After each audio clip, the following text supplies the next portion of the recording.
The funny thing is, like, we're not struggling in our marriage, but I know from experience that I can tell other people, preemptively go. If you feel like there's some issues, do it before everything explodes and messes up. But I know that I would be that person to be like, no, we'll be okay. We'll be fine. We just got to power through this season in our life, however you want to frame it up. I'm going to challenge you in front of all your people right here. I want to send you the assessment to do for you and Jesse. Faith and Failures Podcast. Now, in your experience, what are some misconceptions people have about the effectiveness or ineffectiveness of marriage counseling? So, number one, you do not have to be. In fact, I'd prefer that you come to me before you're in trouble. Okay. Yeah. I do go through a program which enriches marriages. Lori and I both trained in it. We've done one conference. We're supposed to do another one in Nebraska in February, where we walk through and we look at different aspects of relationship and we build on them. I heard you say that. Yeah. And when you said that, I told Jesse, I said, that would be something cool to have at our church. It's cool to go through. It really is. Now, did you design that, or are you just a part of a system? Part of a system. Okay. As a pastor, so this is the cool thing. As a pastor, when I'm done doing the assessment, I never give names. Make sure you hear that. I never give names. But I can tell you how many people in your church or at this conference struggle with pornography, how many people struggle with. It breaks it down to the fact of how many men in this church will give in on a conversation to avoid a fight. Just by the questions. Wow. So that's one of them. The other one is that we can't go to this because what will people think? Yeah. In today's society, you air everything on Facebook, so why not just come see me?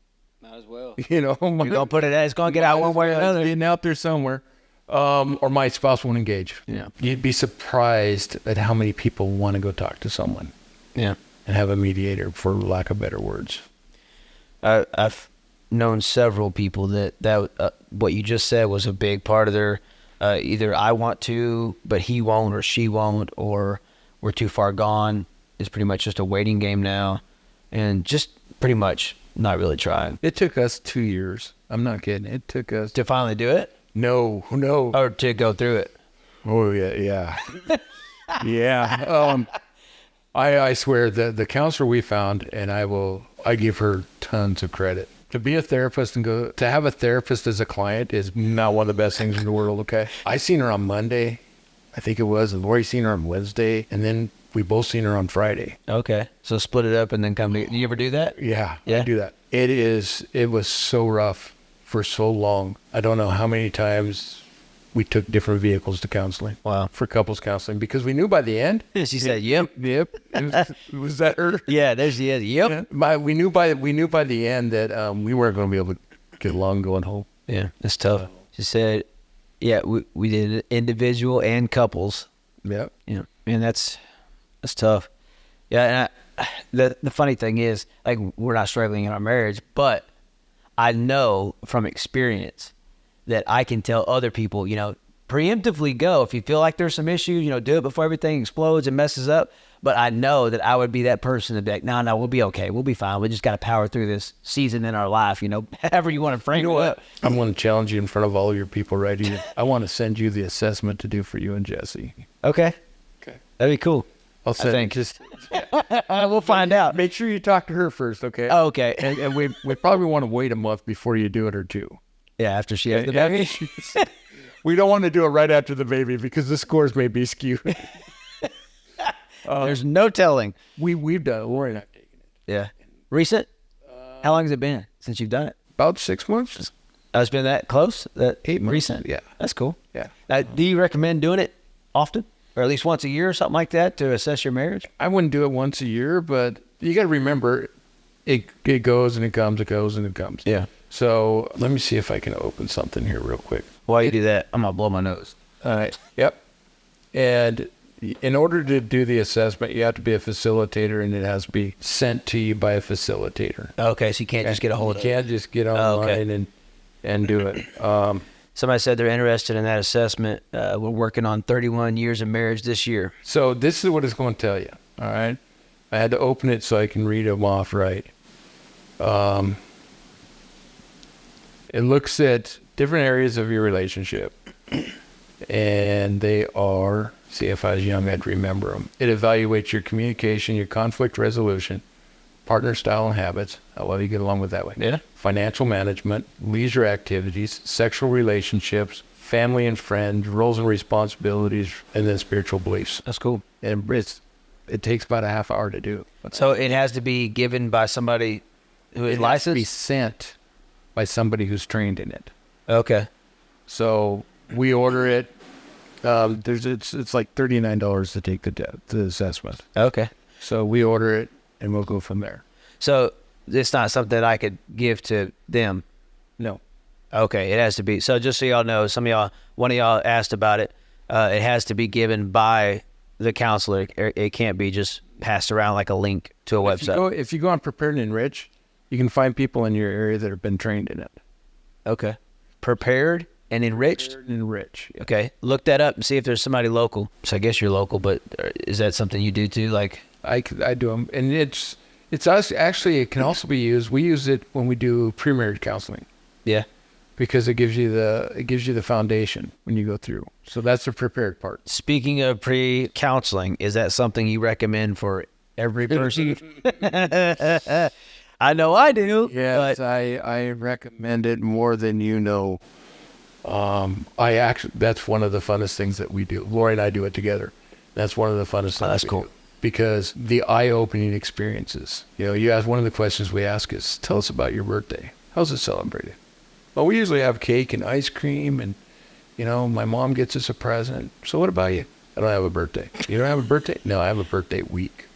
I have a birthday month. Presents every day, and the other guys go, oh, wow. So it's like I highly recommend marriage counseling. Well, me and my wife, it's funny you said that. I think our first year of marriage, I turned 30, or maybe it was our second year. I still don't let her live this down, because in her parents' house when she grew up, they maybe would do a cake or something, and that was just kind of it. It wasn't a big thing. It wasn't a deal. It was kind of celebrated a little bit, and that was it. Well, me, like, we would have church people over. If my parents' birthday, like, they would do pranks on each other. There was either a lady in the church or my mom pranked my dad on a sponge cake that was an actual sponge with icing on it.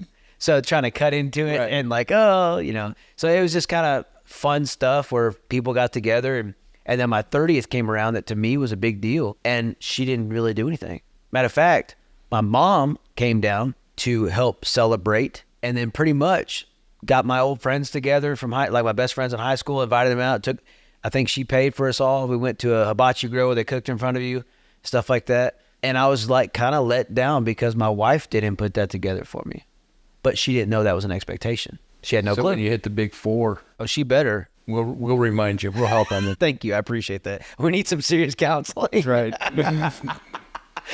But it was one of those things that if we would have went in depth, kind of got to know each other, what was important to us. Now, granted, that may have not come up, but other things would have pointed in that direction, that I like to be celebrated, that I made it another year because so many years were stolen from my life. It's funny you say that, because I don't know if my mother-in-law's listening to this or not. If you are, I'm sorry, Mom. When we first got married, I come from a family that spent tons of money at Christmas, went in debt. Really? Lori comes from a family that was very simple. Christmas was about God, Christmas, all of this, So we literally would get in the car and we'd drive, and about halfway to her mom's house, she'd say, oh yeah, by the way, you're getting a flannel shirt, 3 pairs of socks, and a belt for Christmas, because that way I wouldn't be shocked. And we went to my mom's house, it'd be like, oh yeah, by the way, we're getting a new gas grill, we're getting, I understand. So that. it was just the difference, Yeah. And what I learned, though, through the process is to appreciate the little things. Oh yeah. Well, it's funny because when talk about Christmas, literally the same example. When we would go to my wife's, we would do like a draw names and rotate and give gifts, and you fill out a questionnaire every year and your favorite stuff, and so you give them like beef jerky, the little small things that kind of go together as one gift or something. And then we go to my parents' house, and it's like, I got a new GoPro, the newest one, or Yep. I got a drone one year, like a good drone. I shot $1 million, like over millions of dollars of houses with that thing. And so it was good enough quality to do something like that. And it was a big contrast of just her family and mine, which was the same. They're smaller key, low key people. don't really go nuts about stuff. My people's loud. We get instruments out. We all sing and play together, and we tear it up, and then it's just like night and day almost. But just stuff like that, like you don't know until that first time. And if you cover that in marriage counseling, then you're prepared. Yeah, which makes life a lot easier when you know it's coming. Makes life a lot easier. Especially because in my mind, the first couple of years was a little bit of a letdown, because like the big gifts my mom would get for us, and then we go over to hers, and it's like I got beef jerky or I got underwear. You know, That's because she didn't tell you on the way. Yeah, well, that's true. That's true. But it's like that first, I'm like, to me, it was weird because my parents we would wake up. It was a Christmas morning thing. We would have pajamas on. We would make a to-do out of it. Did they match? I don't remember. Okay. Probably not. We didn't have the money to match. And now my mom, it's funny because when we were real young, she would, when they didn't have a whole lot of money, we would get like undershirts or socks and underwear, stuff like that. Now every year, kind of as a joke, but also I kept asking for them and she kept giving them. So now I pick out like certain socks I want, like underwear that I want, and undershirts. And she's like, your stuff keeps getting more expensive every year. But it's like I wear them out. Like I got to throw the old ones away or something. So I got to get them from somewhere. But it's kind of a running joke. But it's just, you said in the simple things, the small things. I know I'm getting it every year. Because, I send her a list of stuff I want, but it's kind of the small things. And then I would be disappointed if I didn't get socks and underwear. But it's just one of those things where it's a small thing, but one day it'll be missed. It will be. But now now talking about what they did, now we do our own thing where Jesse wants to buy matching the plaid pants and stuff, and we get up, and so now we have our own thing. It's kind of a combination of both. Right. We keep it simple. We have stockings with the smaller gifts, and then we do, a couple of small ones and then a bigger one. But her and I made a promise with each other, especially a year and a half, 2 years ago, when we decided to really try to get out of debt. And now, except for our home that we decided that we're never going to go into debt for Christmas. That's the other thing that we cover in marriage counseling is budgeting and finances. My wife is Dave Ramsey's all the way. What I call it, Dang Ramsey's financial execution. So, that was the other area that we had to learn. Yeah. We had to learn the fact that I got to say right now, I was a rotten father and husband when we first met. Yeah. Because I'd say things like, where's my money? That was me in my first marriage. Where's my money? We had 5 kids. She stayed at home. We couldn't afford daycare. Yeah. So, of course, she didn't work. And as soon as I figured out that I figured out that she knows how to budget a lot better than I do. Yeah. And gave that up. It made life a lot easier. Yeah. But we had no marriage counseling. In fact, I don't know if you knew this or not. I got married the same day I got divorced. I think you did tell me that. So that shows you how deep our relationship was. Yeah. But hey, made it. I made it. Faith and Failures Podcast.